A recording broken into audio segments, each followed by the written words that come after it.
Israel is often criticized for its separation wall between what it considers its land and the Palestinian territories. In some cases, drawing borders where they are not internationally recognized. Its leaders say it was done in the name of security. But now the nation is upgrading existing and building new barriers on its frontiers with regional neighbors. The Prime Minister again says it's for security, but also for the sake of Israeli livelihoods. To the extent that it is possible, we will encompass Israel's borders with a security fence and barriers that will allow us to control our borders. We will not allow Israel to be flooded with illegal migrants and terrorists. With the increase of violence on its southern border with Egypt, Israel built a 230-kilometer-long fence to keep out potential attackers, but also African migrants. It took 3 years to build.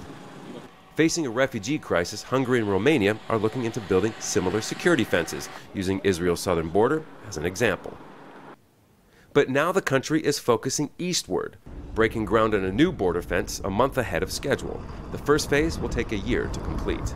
The border with Jordan is Israel's longest. This current fortification is taking place in the south. It's expected to expand. The government here says that it won't undermine Jordan's sovereignty. But what it does show is that Israel's growing more concerned about a security threat coming from the east.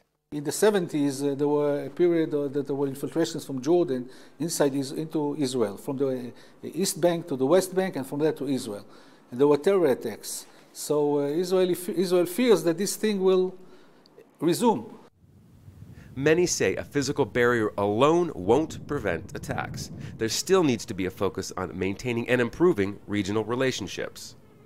There is no progress in the peace process. Eventually, those borders that are being set up with the context of security, regional cooperation, will once again be turned into more kind of inward-looking approach.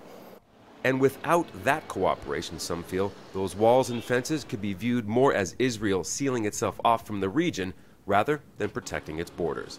Scott Heiler, Al Jazeera, West Jerusalem.